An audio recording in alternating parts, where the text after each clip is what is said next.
Jeez. The other thing that we, another reason why a comment may or may not be in the report is that we have a group of committee that evaluates that recommendation, and they may be for and against that. But once that committee has decided on the recommendations, we bring this to the entire task force. That means that the IDNR has to agree with the DOT, who has to agree with the Department of Ag, who has to agree with the State Water Survey, and various agencies. And there has been times when a recommendation has come across where agencies have been in conflict. And because this is something that we want a holistic agreement on across all agencies, we've had to pull a recommendation or a couple as a result of that. So just know that those were evaluated and considered. It may be they're kind of delayed till a later initiative, or it just may not be the full consensus of the task force, and therefore it couldn't be put in there. Like mentioned, we're right here at this blue task. We've prepared that draft report, which we're sharing. It is on our website. And as mentioned, we're on that final public outreach effort now. So a little bit of report overview is this is essentially kind of a table of contents, if you will, of the report, kind of summarized a little bit more. So the first section will have a letter from the chair, Lauren Wobig, to our legislators, kind of explaining what it is and why it's important. Section 2 is that important key that all state agencies are in agreement with what is in this report. Section 3 will show a little bit more detail of what's in that introduction. And Section 4 talks about the social and environmental justice factors or considerations in this report. Then we move to the bulk of the report. Sections 5 through 17 are those 13 critical issues that we've been talking about in those past 2 public outreach sessions. And we'll show a little snapshot of what that looks like in the report. Section 18 kind of shows a little bit of overview on the recommendations and the cross-cutting impacts. 19, the conclusion, and lastly, the appendix. So a little bit of overview on social and environmental justice. We did want to say that we did want to focus on making sure that there is that equal access to all individuals, all of our stakeholders in Illinois, despite all these various criteria. So we want to make sure that we are reaching out to everybody and addressing that concern that we see today. We also want to look at the environmental justice goals of not disproportionately providing resources to one community over another, and that they have that equitable share from one community to another. And also allowing for public outreach to some of those, or to all communities as well. So, and again, that's why we've been so involved in trying to get public input back to us to make sure that we're addressing all those concerns in an equitable manner. As we move through the bulk, as you see, these are the 13 topics. If you've been to previous public outreaches, you've seen these, you should be familiar with them. They are color coding the report just for ease of finding them and seeing how they're related to one another. I will say there are a number of these issues. While they are a separate issue, they may kind of span over all of them. Certain things like climate change is addressed in nearly all 13, even though it has its own section. Long-term funding is kind of talked about in all sections, even though it has its own separate funding. So just know that these are the 13 topics. There is a lot of overlap that occurs. And we'll see that a little bit later on in the presentation on how we've tried to kind of share that information with you all. But know that we kind of tried to organize this so a section or a topic can be easily found through color coding. Just some of the report tools that are in place. First, we have kind of an acronyms and abbreviations. We all know government agencies like their acronyms, so we'll have a list of all those in place. We realize not everybody is of a technical background, and we wanted to make sure that we provide these resources and tools to kind of help clear the muddy water, if you will, on what some acronyms may mean, but also some what the topics are. So when we say water quality, what does that exactly mean? When we say integrated water management, what does that actually mean? So again, trying to provide the tools to clarify some of these terms that are pretty common throughout the report. And additionally, we do have some other key terms that we're going to be referencing. And for those that we think are kind of technical in nature, we've tried to provide a simple definition for those as well. Next, we move on to what will be the bulk of the report, where a lot of attention will probably be drawn to is these sections on the 13 topics. We'll start with a kind of an overview. What is this? What does it mean? What are some of the issues that are in there? What's maybe some of the history of this specific topic? We then go and go kind of a deeper dive on what are today's issues. You know, that's kind of written in a narrative form of what are the problems we're seeing. In this example, what are the problems we're seeing with water sustainability? Again, we're trying to keep this fairly concise. Most of these sections will be about 4 to maybe 8 pages at most. And with half of those pages being used in the recommendations, we wanted to make sure that we kept it concise and to the point, and knowing that if we needed further explanation, that could be added as a separate document in a later publication. Probably the biggest component of this report is the recommendations table that you'll see in each of these 13 topics. So the very left column you'll see is an issues column where it will essentially address one of the issues talked about in the earlier paragraphs leading up to this recommendation. What are the issues? So the first column will be what is that issue? And the second column will be the recommendation that addresses that issue and hopefully eradicates that issue. The third column will be a lead agency. So here is kind of assigning a responsibility of who's going to carry this forward. We want to make sure we did this so that we don't put recommendations out and that it just kind of be left or forgotten about. So we're assigning who is that lead agency, and ultimately the task force will likely know who's that individual who is carrying that forward. The second to last column that you see there is funding. So we wanted to identify funding, and while the vast majority of recommendations require funding, we wanted to specify what does that exactly mean when we need funding? Is that just a continuation of funding that that program currently sees? Is that a one-time funding for a research on a specific topic? Maybe it has to do with the change in precipitation in the next 50 years, and how's that going to impact rainfall? So that may just be a one-time funding. It may be an actual project where it's a one-time funding. It may be an increase in funding. We'll kind of go over what all those may be in a later slide. And the last column is just the action. It's kind of more of a category of the recommendation. Is this a change to a program? Like we need to improve an existing program within a state agency? Is it a study, such as our rainfall example that I gave? Is it a policy or legislation that we need to enact to ensure to protect water in the future? So again, we'll kind of list those and go over those in summary in a later slide. So with that, we're going to turn it over to Tara McParland. She's been the chief editor for the report, and she's also the topic lead for the flood mitigation section. So Tara, I turn it over to you. All right, thanks, Wes.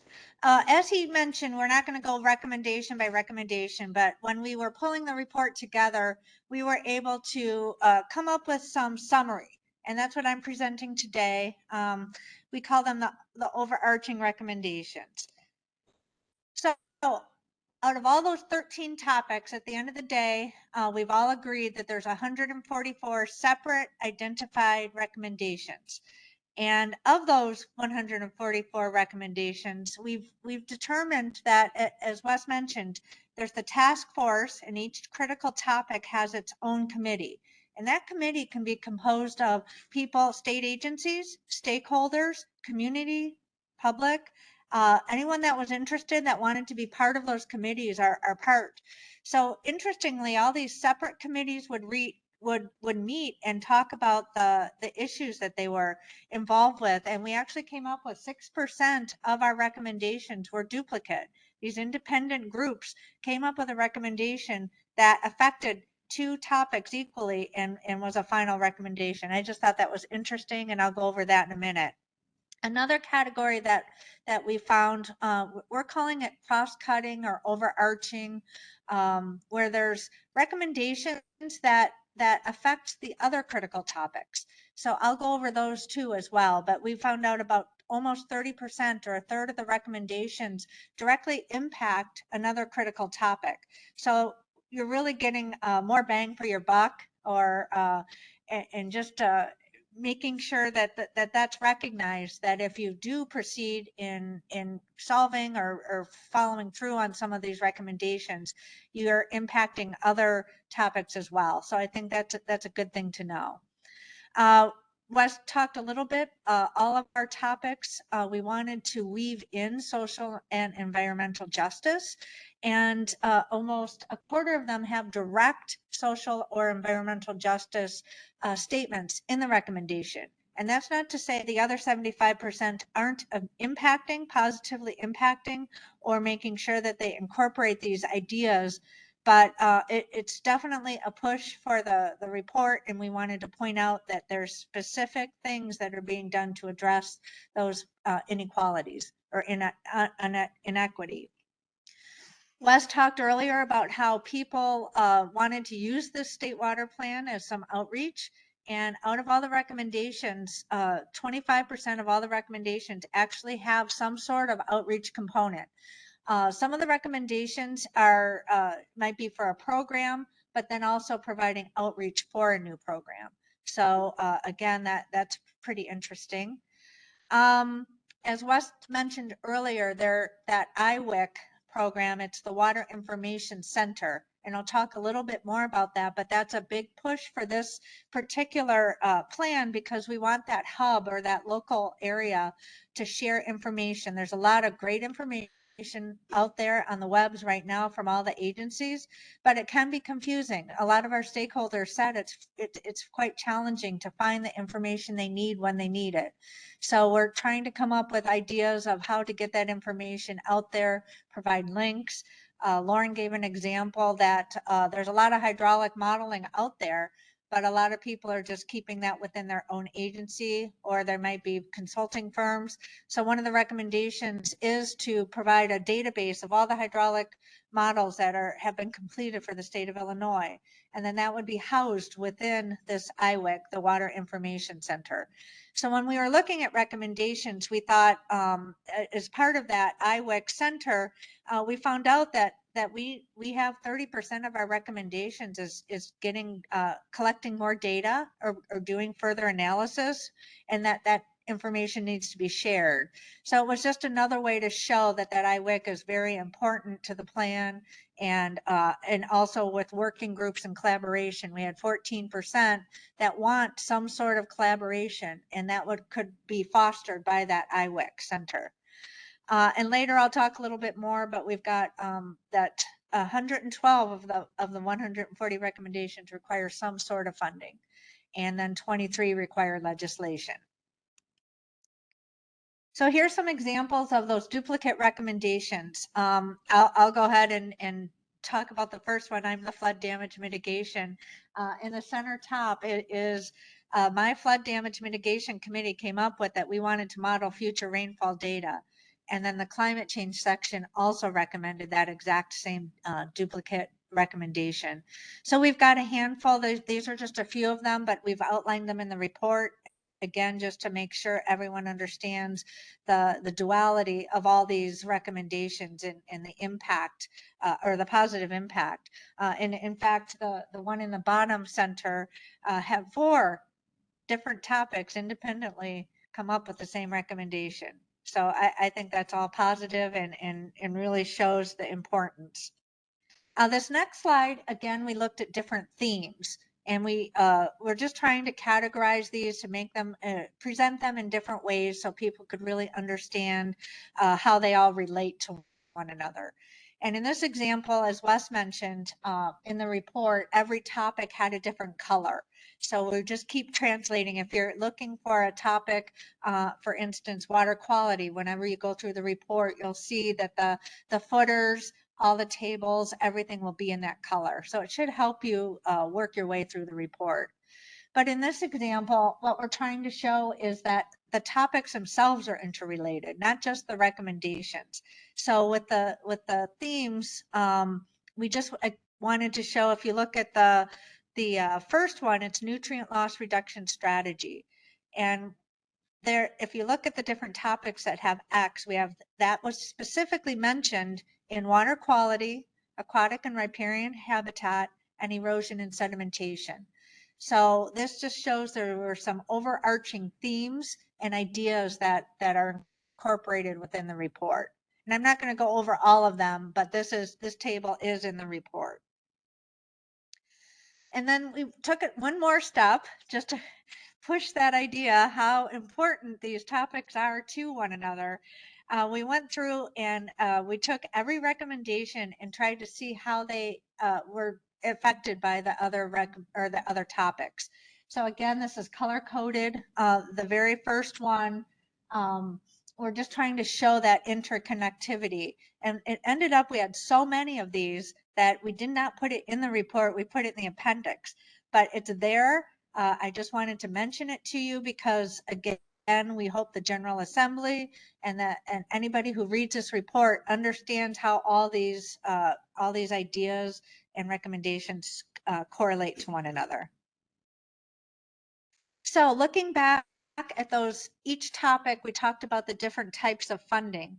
And so we just thought it would be good to summarize all of our funding needs. So out of the 144 recommendations, just so you know, this isn't going to add up to 144 because some recommendations had more than one recommendation within it, and it might be a different action or it might have one or two different funding requirements.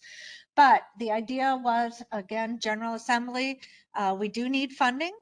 Quite a few of the recommendations require funding, but there are several, 14, that don't need any funding. It might be a legislation change. It might be just support. It might be more of this outreach or collaboration. And in the report, you'll see that there is some discussion on a new state revolving fund, and that's in the long-term funding discussion, as well as some of the recommendations. And the idea there is to provide additional funding, similar running like the existing IEPA one, but it would be more water resources. A lot of these recommendations that we've got in the report require funding, and this would just be one besides just asking for programs nor staffing. This would be an alternative method for funding. And then as Wes said, 27 of our recommendations require just one-time funding. So I think that's encouraging. Over the next 10 years, we just need to get one group of funding to get this report or investigation. One other thing I wanted to mention while we were talking about the different funding types, the other thing that I want you guys to recognize when you read the report is that sometimes the recommendation or the issue is so large, it's very hard to wrap ourselves around it. So sometimes we had to break it down into smaller chunks, as he mentioned, that we might have to do it we'd like to accomplish it within the next 10 years. But certainly we can't solve climate change in 10 years. So we had to break that down. And so when you read this, recognize sometimes we have some pilot programs in as a way to see if this is a good way to start addressing this issue. And sometimes we do just need more data. Sometimes we don't have enough information to be able to make a firm recommendation. So as you read the report, you might think some of the recommendations might not be complete, or they might not go to the extent that you were hoping that we would. But recognize, you have to start somewhere. And again, with the funding, when we try to break it down into these different needs, just to make it very clear that some were short term, some were long term. And there's every recommendation tells which type of funding we're anticipating. Another way we wanted to look at it was just to, again, show the General Assembly, here's what we need. We need action. We need help from the General Assembly. We need support. We need the funding, but we also need stakeholder support. So the action needed for all the 144 recommendations, the majority were program related, whether that was maintaining an existing program or adding a new program or enhancing an existing program. So the next highest were studies. As I mentioned, there's a lot of data that we still need to collect and share with each other. And then the third one was legislative changes. Obviously, the task force won't be making legislative changes, the General Assembly will. But the idea is that we recognize an issue. We need to come up with the terminology and how to assist the General Assembly to get these actions passed. The other thing I wanted to mention, just so as Wes mentioned, we don't want this report just to sit on a shelf. And you might think it's just more making lists. Is anyone actually going to follow this? But what we found out in the task force conversations that we've had, there were several members that were part of the original task force in the old days, in the 90s, and several task force members had been part of their organizations in that between then and now, and they recognized that quite a bit of what they worked on over the last 20 years were directly related to the recommendations outlined in the previous state water plan. So that made us feel that there's a lot of benefit to this report. It's a template. We're trying to combine all of our state agencies' requests that are related to water in one location and pass that forward so that we're all not separately asking for funding. We're not separately asking for things all the time. The idea is that this is a one-stop shop and we got buy-in from everybody. And then I just thought it was interesting to break it down into the different lead agencies. And as Wes mentioned, the lead agency will ultimately be responsible for making sure that the recommendation moves forward. But just remember that those committees have many state agencies on them and stakeholders. So the idea is when this report that we publish, this draft that we're planning to publish in the fall, that's a point in time. And these committees are going to keep meeting. The task force is going to continue meeting, and those recommendations we're going to be working, collaborating with different agencies and stakeholders. But ultimately, this lead agency is responsible. So I just wanted to be clear that the lead agency is not the only entity that will be working on implementing these recommendations. But at the end of the day, it looks like the DNR has a substantial portion of those lead. Water is a big part of what we do. But you can just see that all the agencies have some activity and some expectations that will be coming their way. And this was a good way to illustrate those responsibility shifts that were directly related to the water plan. So you might be wondering how you, as the audience or other people that you might share this information with, is how you can give feedback. That's what we're asking for next. We really have, as Wes mentioned, we've done outreach throughout the report. We've tried to incorporate as much as we could, but now we're at the draft report. This draft report is published on the website, and we're giving a month to get feedback. And that we do have an online feedback template or a form that is linked on the website that's on the bottom of this slide. We'll go ahead and put that in the chat as well. But if you're just not comfortable utilizing that feedback form, you're also welcome just to email us our comments to the address that I've listed. Again, we're accepting comments until the end of September. Oops, that's a slide I didn't want to use, but I wanted to mention about the state water plan's future. And again, Wes talked what makes this state water plan a little different. Where do we see the state plan going, the state water plan moving forward? we hope that the task force gets funded. One thing we didn't mention today is that the task force and all these agencies and all the collaborators have been working strictly volunteering.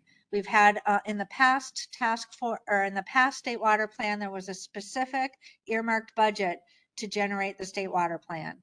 At this time, we don't have that, but we recognize that some funding will be required for the task force to continue meeting and actually complete all the recommendations that we've outlined in the report. And as I mentioned, the task force and the committees will continue to meet. And then at some point, we expect that we need to get funding from the General Assembly. And we're going to keep updating that website. So that website is a key place for you to go. We have all the meeting minutes from all the task force meetings. We have links to all those reports that Wes was talking about, all those previous, those different state water plan updates. We also have all the contact information for all the lead topic or the topic leaders, and a way for you to communicate with them. And then the middle one, I talked about that IWIC. We're hoping that gets launched fairly soon in the whole process, because again, once as these recommendations get developed, we want a place to put the results, and we want a place to share all that information.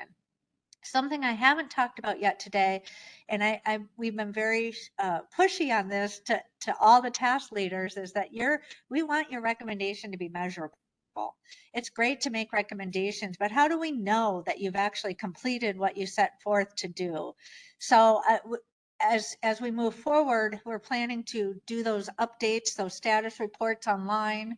We're going to have some sort of a percent completion. We want to share with the public and stakeholders how these recommendations are being addressed. For example, if somebody wanted to do erosion and shoreline protection, you could say just improve shoreline erosion control in the rivers of Illinois. Well, that's really hard to measure. So, we also want to have a goal in mind. So we might say we want to increase the shoreline stabilization for 10 miles of river for the first year, and 10 miles each year after. And that'll be a way to make sure that we're meeting what we intended to do. And right now, the recommendations are not written in the report with those measurable limits or those measurable goals, but just know that the committees all have that internally, and we're going to be reporting on that measurable impacts during those status reports. Another thing that we see next is that the General Assembly does have to pass some of the legislative recommendations that we set forth. And we're hoping to have those status reports and then that paper report every 10 years. So we do need your help. We do want you to provide that feedback to the draft report. We want you to share this opportunity. We recognize that the people that we've had tremendous support for our efforts so far, but we don't want to miss anybody. And we're a little bit farther along in the game. So if we really want people to have a say in this report, because this really is a report for the people of Illinois. And then as we move forward, as always, we need legislative support. If you have a specific issue that you feel very strongly about, get involved. Reach out to your legislators. Let them know it's important to you. So the remaining schedule for this particular effort, right now we're having in August, we're having our public meetings, and September 30th, as I mentioned, would be the close of receiving those public comments. And then the task force is going to be meeting in both in September and October. And again, those committees will be meeting separately. And that will be to try and incorporate all those comments and feedback that we get from the public, and just making sure that the report's ready to be published. And then the hope is to publish the final report in November. But again, remember, that's the report at this time, and it's a living document, and it's a snapshot of where it is today. So just keep watching. Keep watching this website that I'm passing on. If you're interested in the state water plan and the progress, please continue to watch the website. We recognize not everyone saves these long links. But if you just search IDNR State Water Plan, that you'll get this link. So as I mentioned, we've had tremendous support. We've had a large groups of stakeholders that have asked to be on the committees. We've had a lot of different, lot of input from the public. After our first public outreach, we did have a survey, and we had over 500 people actually provide input to that survey. Everybody knows we couldn't do it without you. I appreciate all the task members or the task force members that are here today, as well as all the meetings that have brought us to where we are today. We really couldn't do it without everyone's input. We've learned a lot. And I think that that's the beauty of all this collaboration and all this interagency coordination, because we've learned that some of us have very similar programs, and we may as well collaborate and make that as more efficient or as efficient as we can for the future. So that is where we're at now. We'll go ahead and open it up to questions, both online, virtually. I know that the chat's been going on, but we haven't had a chance to look at that. But we also have a microphone here for anyone in the audience that has a question. We can bring the microphone over to you. So Wes, do you want to start? Yeah, if you have any questions in the audience here on site, go ahead and just raise your hand. We'll have Megan run a microphone out to you, or if you are in chat, just go ahead and post it into the chat box there. Trying to get up there.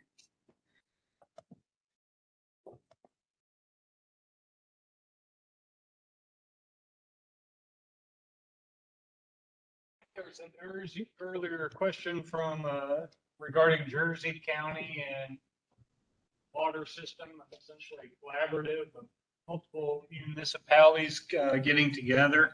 One thing to keep in mind is when we did the state water plan, we wanted to make sure that we focused on the state as overall. So you may not see specific recommendations to a set region or anything like that. I will say for this case, it'd probably be best to, you could actually reach out to me. This is a very specific type of inquiry. It's probably best to reach out to that state agency that may address a specific question. So the recommendations for the state water plan really more address statewide issues rather than specific community level or even regional issues at hand. So for the gentleman that posted that, you can feel free. My contact was in the slide. My contact is also in on the state water plan task force website. So you can reach out to me if you have something that's, regionally or geographically specific. That being said, for all of you, if you do have a question that comes up later on that state water plan task force website, we do have an email for each of those topic leads. So if you see something in one of the sections, you can reach out to that individual. Maybe it's just a question of clarification, what this means. Like we said, we tried to keep this fairly generic as far as discussing the issues and discussing the recommendations, because we didn't want a 700-page document. So feel free to reach out to us if you have any questions. There's a gentleman in the back. Well, as they're coming together, we did have a question online that the content of all three of these meetings are identical. So the Yorkville and the Carbondale, and as well as today.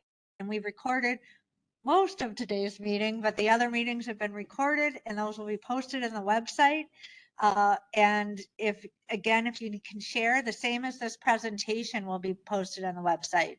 So if there are people that missed the meetings, and you want to share, please just direct them to the webpage.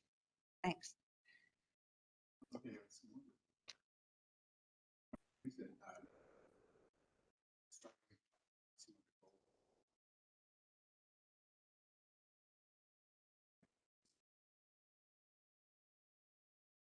Something like strange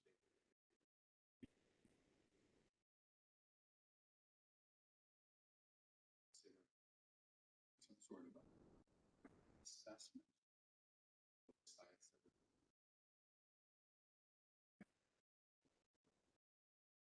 So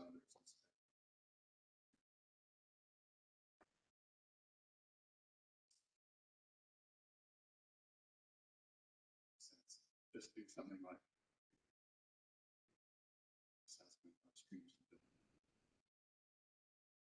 percentage of certain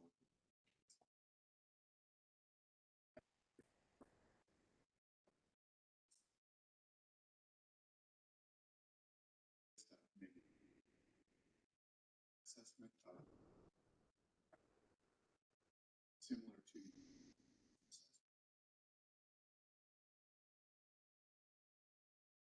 I'm going to go ahead and start addressing. I appreciate that. I think the people on the call could hear the question because it's in the microphone.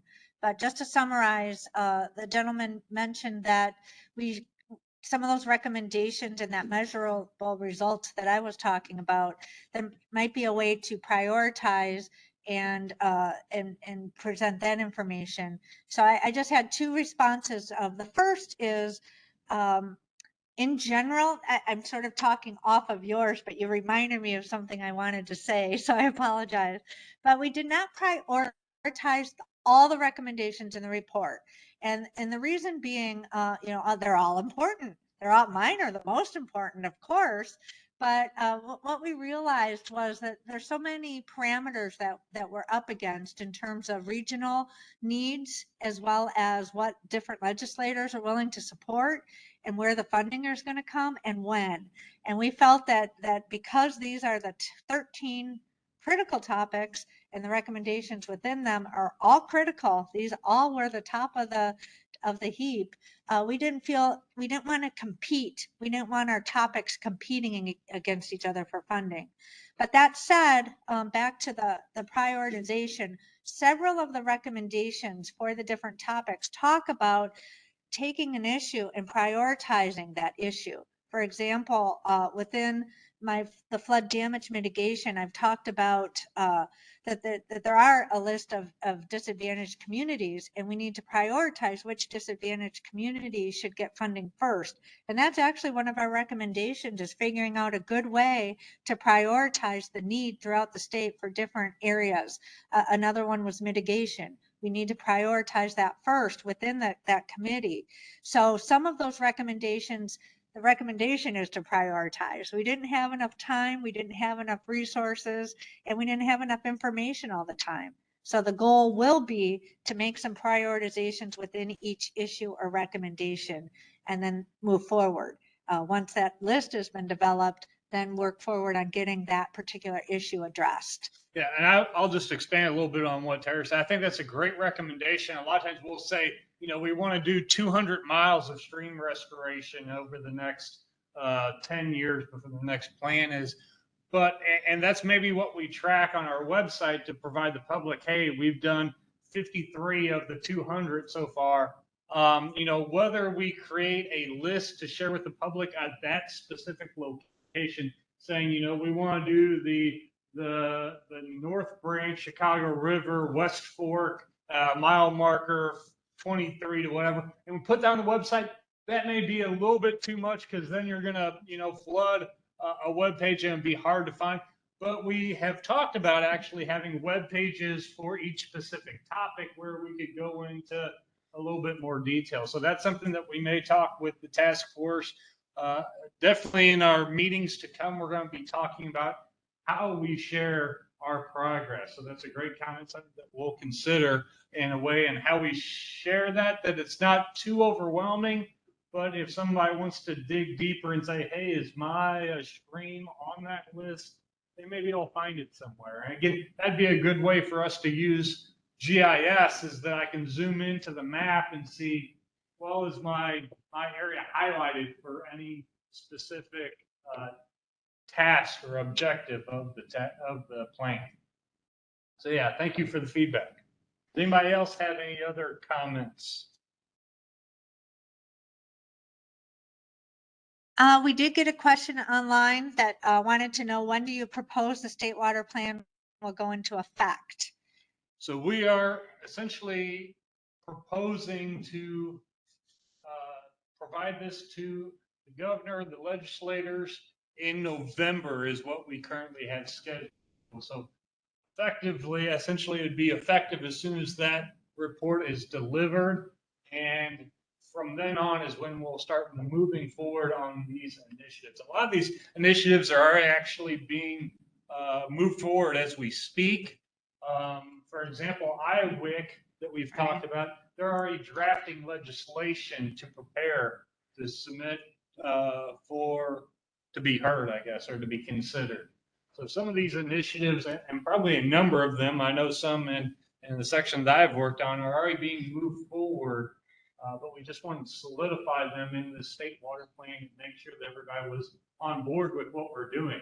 So if we shared a recommendation, hey, we're doing this, and we got feedback and said, well, nobody cares, then we know that we may not be heading in the right direction. That's one of the great benefits of this initiative, is that we get that feedback that usually maybe just detailed to a smaller group that we typically work with. It opens up to the full general public who may not be aware of some of these initiatives that are being undertaken.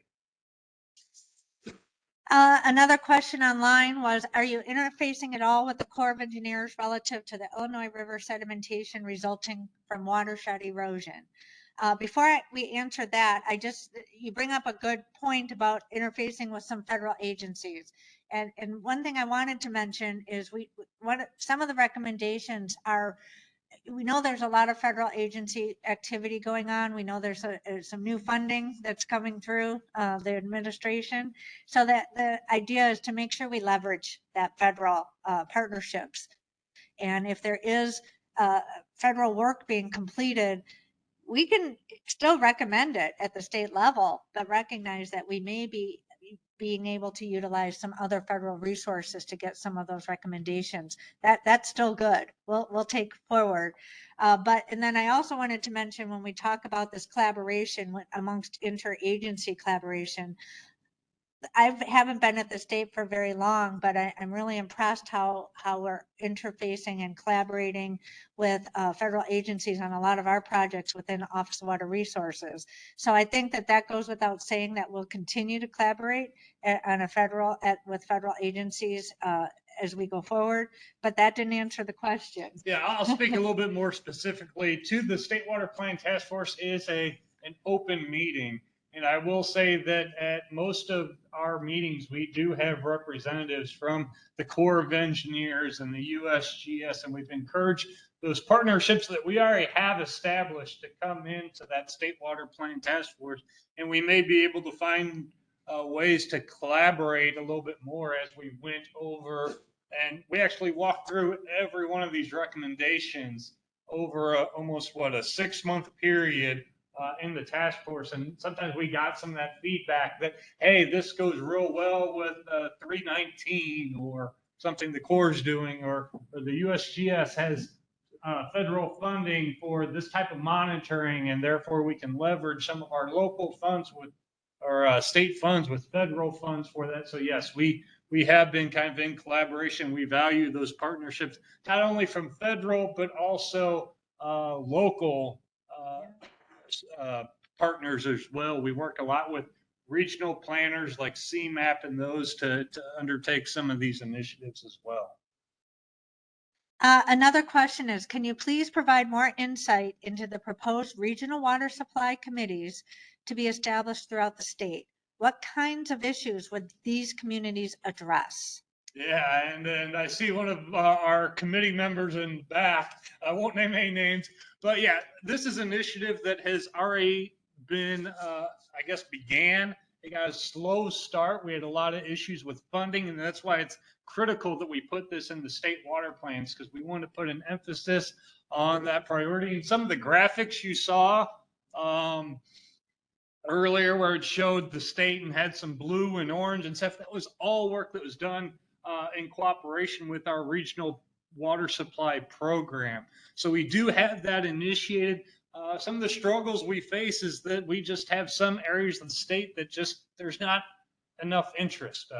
You don't hear like the problems that the West has with drought. So some areas are like, well, it's not that big of a deal. We got other big issues to face. So we are trying to work through that. We've developed, I think, 5 of the 10 regions throughout the state. There's discussion about expanding that, and do we hold it only to water supply, or do we make it a bigger water issue? I know EPA has done some regional groups. It doesn't, every time we meet, there's always water quality issues that come up. There could be floods. So there's some number of things that we're working on, but yes, we are continuing to develop that. And we're trying to maybe get that out into the public a little bit more. We're launching the state water sustainability data, which we're working on so that anybody in the state can understand who has adequate water quantity and who does not. And that way those communities can work to develop a plan forward. So yes, it is underway, and hopefully that's answered your question. So I'll just throw it out and just raise your hand if you have a question. I'll just keep doing the ones here, but at any point, just let us know that you have a question. Michael Weaver suggested, or he had just more of a statement. And again, we've already, the recommendations that we've brought forth are finalized because of the effort to date. But this I think it's a new recommendation, or just wants to know if this is being completed, is led aquifer usage to stop exploiting the resource. Yeah, so a legislative initiative moving forward. And what we found is in some areas, this is a very critical issue of overtaxation or overuse of our aquifers, particularly in northeastern Illinois. We have some communities that have 10 years of water and then their wells go dry. In cases, everybody screams, oh, we should be legislating and putting in some kind of a program, a permit process for these. But then I guess that then applies statewide, and there may be other areas where they don't have water shortages. That also requires staff of, like, I know other states have something like 20 staff to initiate a program like that, which is more than even almost a single division of water resources has staff-wide. So there's a lot of repercussions. We are trying to do this on a voluntary basis, and that's always kind of my preference. Is if we can solve it without going the legislation route, let's solve it without going the legislation route. So that's kind of the initiative of the state water plan, is to fix the problems before they come so critical that we see things like going on in California, where you have to get a permit before you drill a well, things like that, just to get those permissions. So while there is not that exact recommendation to propose legislation, there is action being taken on that topic. Correct. Somebody asked, is the draft available online? Yes, it is. It's on that web page. There's a PDF of the entire report. So if you look out there and can't find it, just reach out to me or Wes. Another question was, does this plan address lead pipe removal? And I will defer to our EPA participants. Christy, do you know offhand if lead pipe, if there's a recommendation specifically to pipe? I know it's an issue that's activity on right now. Is there anything you could speak to?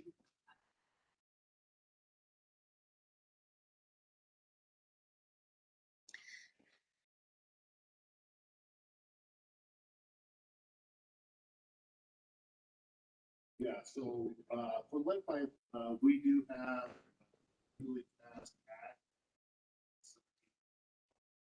It's requiring all systems to replace state on there.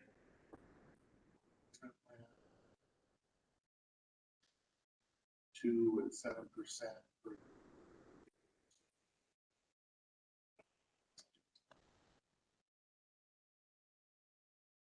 This is my crowd.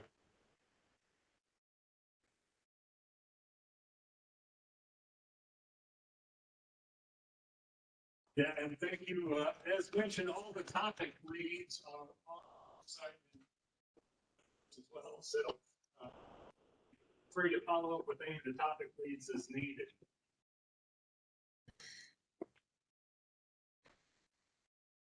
All right, I did get some feedback that they can't hear if someone's talking within here, but I'm going to throw it back. Did anyone just hear the response about the water or the lead pipe removal?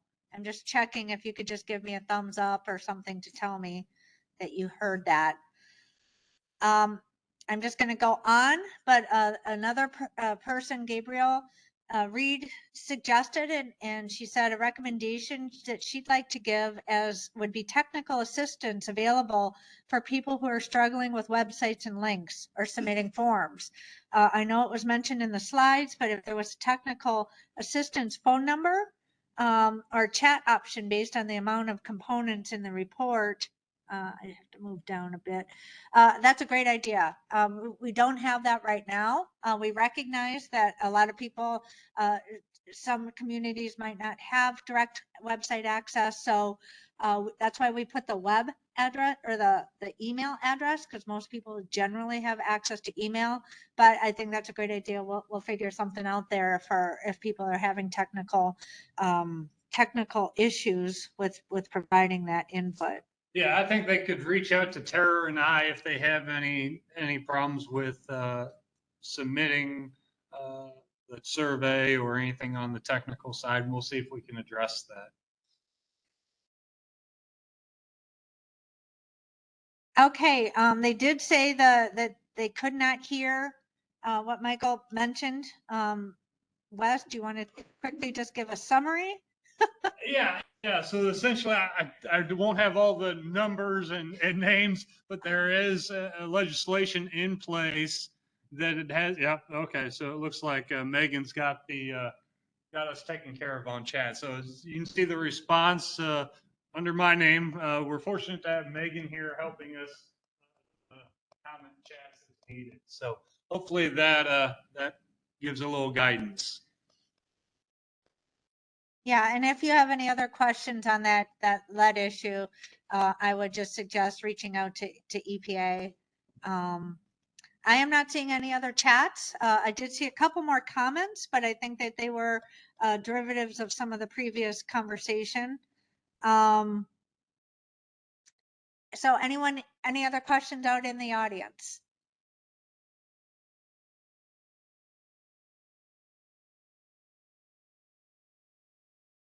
Well, as Tara mentioned, the public comment period will continue through the entire month of September. So again, we want to kind of thank you in advance for hopefully taking the time to review that report and submitting your comments. Again, this is not a IDNR or an EPA or any specific state agency plan.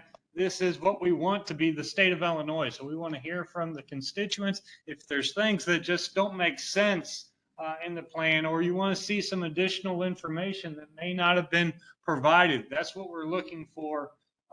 As mentioned, we kind of already locked in on our issues and recommendations, which was the purpose of previous outreach. But here we're just trying to get feedback on the overall layout of the report. Is all the information included that you would want to see? Do you like the format in which it was presented? Is there any improvements that could be done or additional information? We'd love to get that feedback. There is a series of questions that kind of help kind of direct some responses to that effect. But we'll take any comments, even copy editing. If something's spelled wrong or references are bad, we want all that.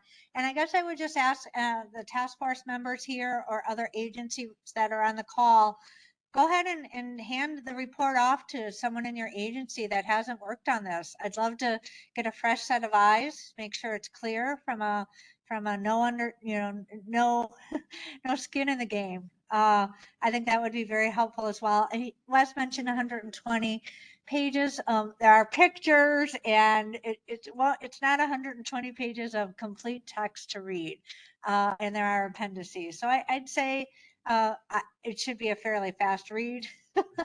And any input that you can provide would be very helpful. I'm not getting any other questions.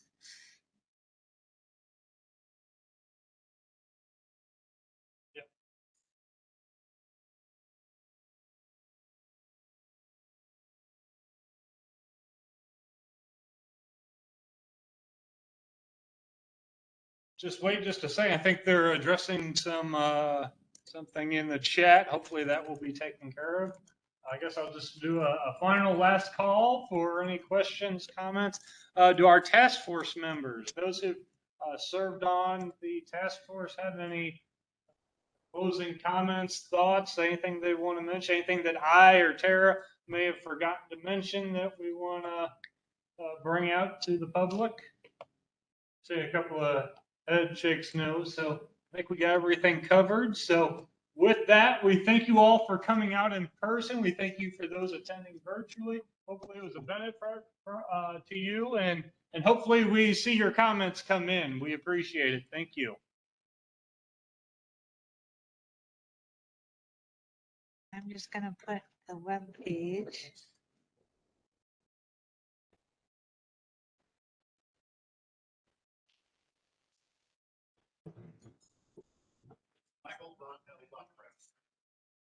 And go ahead and end it, or?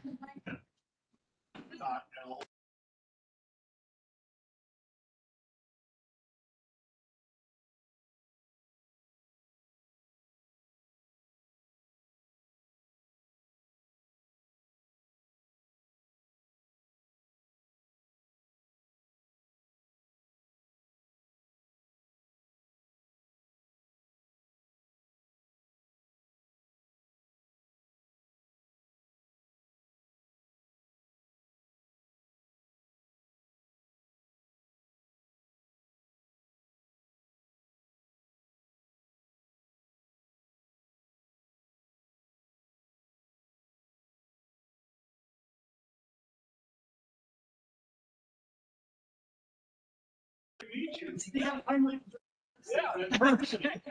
How long have you been to St. Martin's?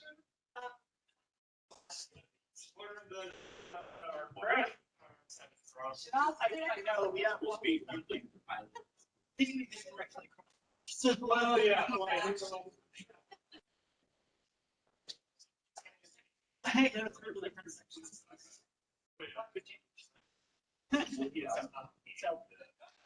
I'm just leaving it open in case somebody wanted,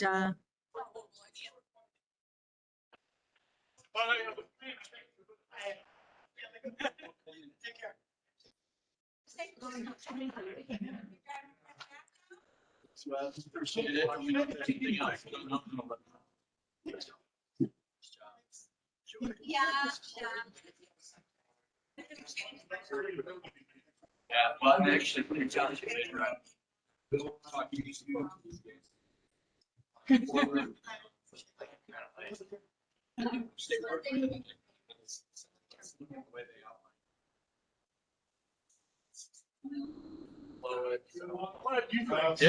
from my perspective. Yeah, able to, especially because I came in late. It's like, well, I can figure it out, but there's something. Hey, thanks so much.